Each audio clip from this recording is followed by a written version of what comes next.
that please join for the voting. Come on the day of voting. छुट्टी मनाने ना जाएं, जरूर आ जाएं. Schedule of the Lok Sabha poll, phase 1. We'll do it in 7 phases, as was done last time. 7 phases. Phase 1 will start from 20th March notification, 5 days from now. And last date of withdrawal would be 30th March and date of poll would be 19th of April. इसमें phase 1 का schedule एक दिन से हमें 2 बार करना पड़ रहा है. फिर बिहार के लिए वहां एक फेस्टिवल है, तो नोटिफिकेशन की डेट सेम है, लेकिन बस लास्ट डेट ऑफ विड्रॉल हमें 30 मार्च की जगह 2 अप्रैल सिर्फ बिहार की फर्स्ट फेज के लिए करनी पड़ रही है, क्योंकि वहां त्योहार है. और 19 अप्रैल को यहां वोटिंग होगी और पूरी कंट्री में 4 जून को काउंटिंग होगी. So phase 1 this will look like this. ये मैप भी हम आपको प्रोवाइड कर देंगे. अभी ये जो येलो पोर्शन है ये ऐसा दिखाई देगा. तो इसमें जो फेज 1 का जो मैप है, इसमें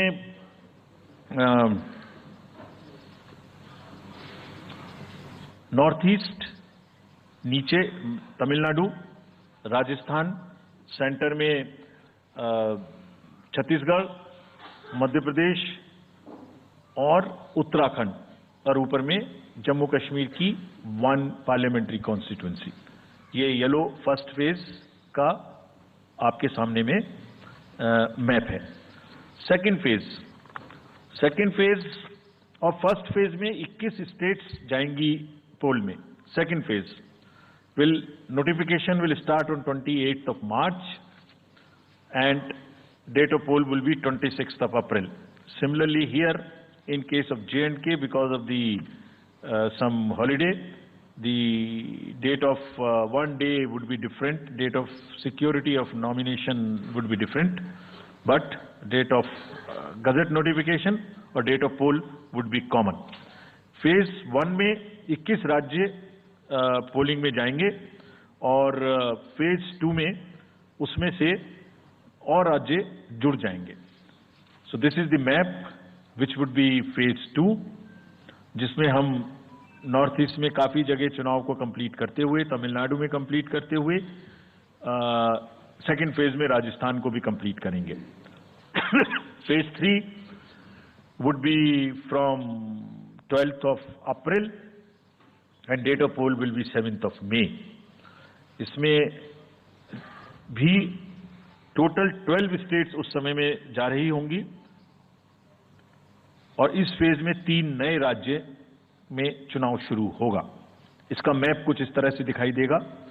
राजस्थान हम कवर कर चुके होंगे, तमिलनाडु कवर कर चुके होंगे, केरला कवर कर चुके होंगे, गुजरात इसमें कवर कर लेंगे, नॉर्थ ईस्ट पूरा कवर कर चुके होंगे और हम नए राज्यों को मिला के 3 इसमें नए राज्य भी जुड़ेंगे. फोर्थ फेज में 18 अप्रैल को गजट नोटिफिकेशन होगा और date of polling would be 13th of May. Date of counting in the entire country would be 4th of June for all by-elections, for the assembly elections, for the parliamentary elections. इसका map कुछ इस तरह का दिखाई देगा. इस समय तक हम इसमें Telangana, Andhra, Orissa would start, and by that time, other than that, entire South India would be complete, entire Western India would be complete, Northeast would be complete. और फिफ्थ फेज 26 अप्रैल से शुरू होगी और 20 मई तक चलेगी. 20 मई तक डेट ऑफ पोल होगी. बीच में नॉमिनेशन, स्क्रूटनी और विड्रॉल की डेट्स रहेंगी. Counting of course is 4th of June. It will look like this, which is in front of you, and phase 5 में 49 constituencies will be going to the poll.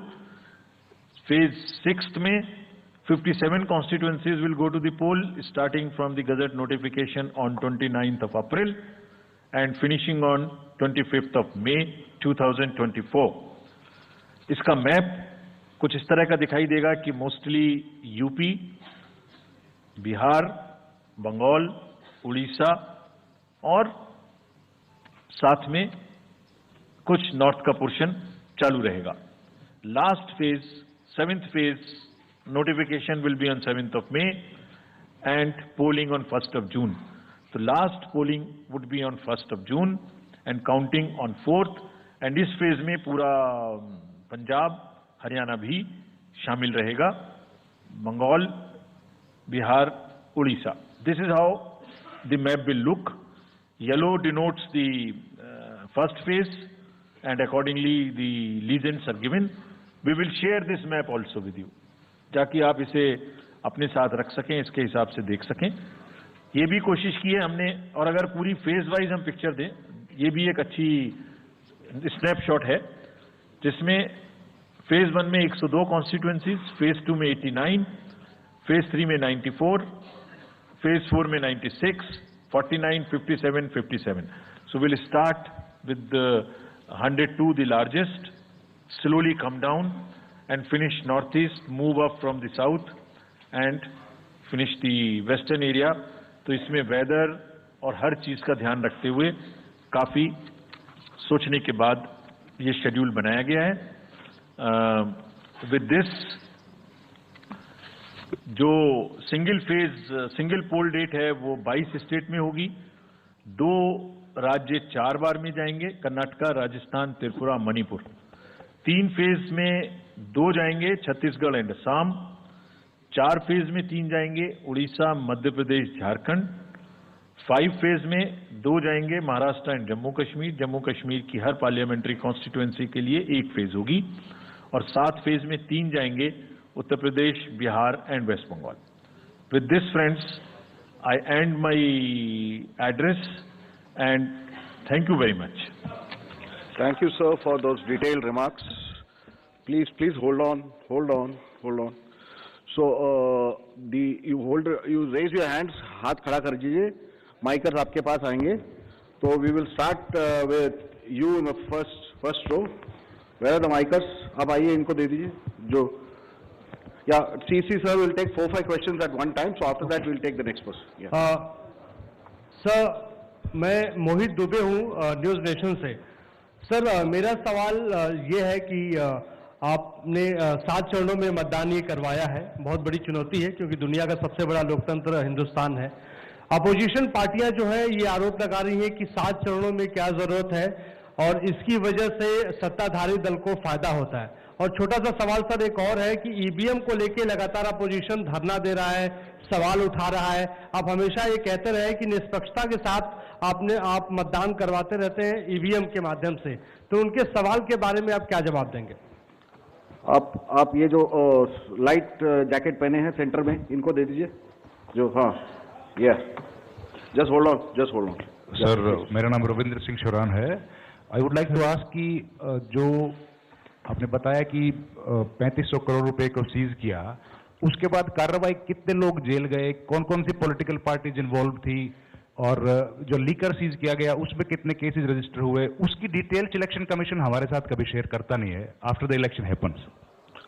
This lady in the front या इधर middle में जो है, इनको माइकर्स, हाँ इनको दे दीजिए. या इनको दे दीजिए. हाँ, please switch on your mic.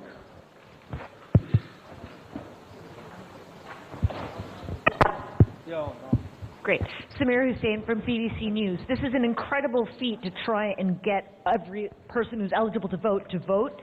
I'm wondering how much money is being spent, and in addition, what is the biggest concern in terms of these elections? Okay. The lady in the 4th row over there with that black dress, उनको दे दीजिए. Micers, middle में, हाँ उनको जो बीच में है, वो lady जो है, हाँ, give it to her. Yes. Switch on your mic.